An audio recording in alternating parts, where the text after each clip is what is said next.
Good afternoon, everyone. It's Robert from On My Turntable. Hope you have a great afternoon. It is Tuesday afternoon. As always, it was a coffee kind of day for sure, but I just got home from work not too long ago, and I've been promising to do this continuation of my series, a great band to listen to for a bit, including this huge band and one of my favorite bands, Steely Dan. Definitely a great band you need to listen to. If you don't know these guys, I don't know where you've been. Formed in New York by Walter Becker and Donald Fagen. And these guys met in Bard College in New York and played throughout New York in a few bands. They would eventually move to LA and began recording an album. They became an actual band. So again, they started out as an actual band, including Fagen and Becker. And then they stopped touring after a while. They stopped their live performances and just became a studio-only band, hiring the best of the best as far as studio musicians, and never stopping until they got it right. At one point, they had like 42 studio musicians to record an album. Just remarkable stuff. The music is a combination of jazz rock, soft rock, pop, and jazz fusion. Donald Fagen, of course, unique vocal style that he has, multi-instrumentalist, keyboard player. Walter Becker, great guitar player in his own right, also bass player, co-wrote most of the songs that Steely Dan wrote, but unfortunately in 2017 we would lose him.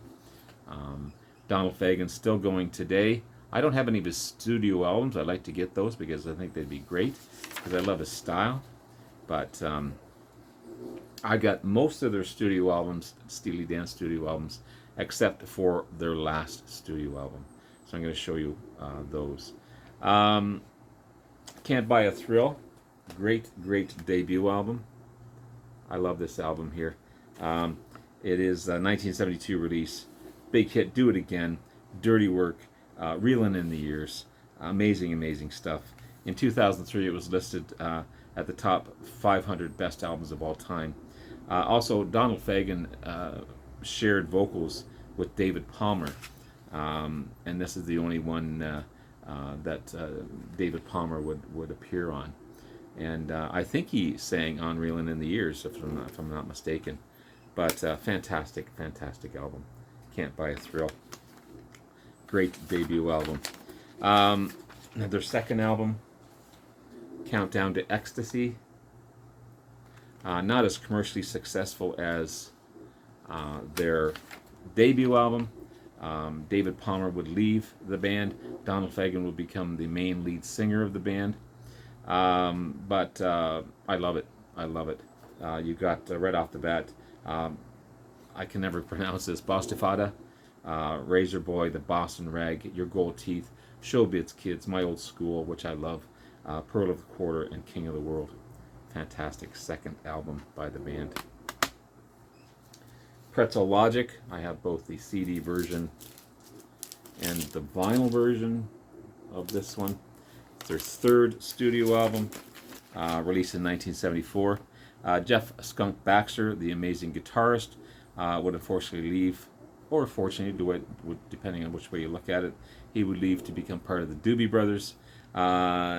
Denny Diaz, another great guitar player, would leave, but he would come back at some point in time because he was a studio musician. And after that, they became a studio-only type of band, hiring the best of the best as far as studio musicians.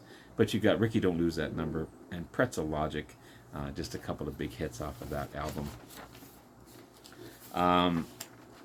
Their fourth studio album, Katie Lied, another great album by these guys, released in 1975. Black Friday was the hit off of this one, and Bad Sneakers. Also, you got Rose Darling, Daddy Don't Live in That New York City No More, Dr. Wu, Chain Lightning, just hit after hit after hit. Jeff Porcaro on drums, the first to feature Michael McDonald doing some vocals on here, and an amazing performance by the wonderful guitarist Larry Carlton on this one. Katie Lied. Awesome, awesome stuff.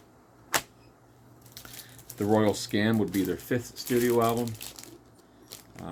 Some say this is their favorite album. I'm not going to disagree on that one. It's an amazing, amazing album. Their 5th studio album, 1976 release. Includes no less than 5 guitarists on this one. You got Walter Becker himself, which he was an underrated guitarist. Denny Diaz, Larry Carlton, Elliot Randall, and Dean Parks all played guitar on this one. You got Kid Charlemagne, The Fez, Haitian Dance, and just some great hits off of this one. Amazing, amazing album. Then you've got Asia. This is another favorite of mine. Asia, their 6th studio album, filled with the best studio musicians for sure. Get big hits like Peg, Deacon Blues, and Josie, and the album was a number 3 hit in the charts. Just remarkable. Guacho, their 7th studio album, 1980 release. No less than 42 studio musicians on this one. Just remarkable. And it spent over a year making the album. The band spent over a year making the album. Hey 19, big hit off of this one. Time Out of Mind. A couple of great tracks off of this one. But imagine 42 studio musicians, and it took over a year to make this one. And it would be 20 years since that album before they came out with another one. This is Two Against Nature, 2000 release, and the 8th studio album by the band. Again, the first in 20 years. Recorded between 1997 and 1999, and then released in 2000. But it won 4 Grammys for Album of the Year, Best Pop Vocal, Best Engineered Album, and Best Pop Performance by a Group or Duo. Their big hit, Cousin Dupree, kind of a creepy hit as well. And Janie Runaway is another one off of this one. Gaslight, Abby, Janie Runaway, Almost Gothic, Jack of Speed, Cousin Dupree, Negative Girl, West of Hollywood. Just amazing stuff. I'm missing their last album, Everything Must Go. It would be the 9th studio album and the last studio album as a duo, released in 2003. Unfortunately, Walter Becker again would pass away in 2017. But you got Blues Beach, Slang of Ages, and of course the title track, Everything Must Go.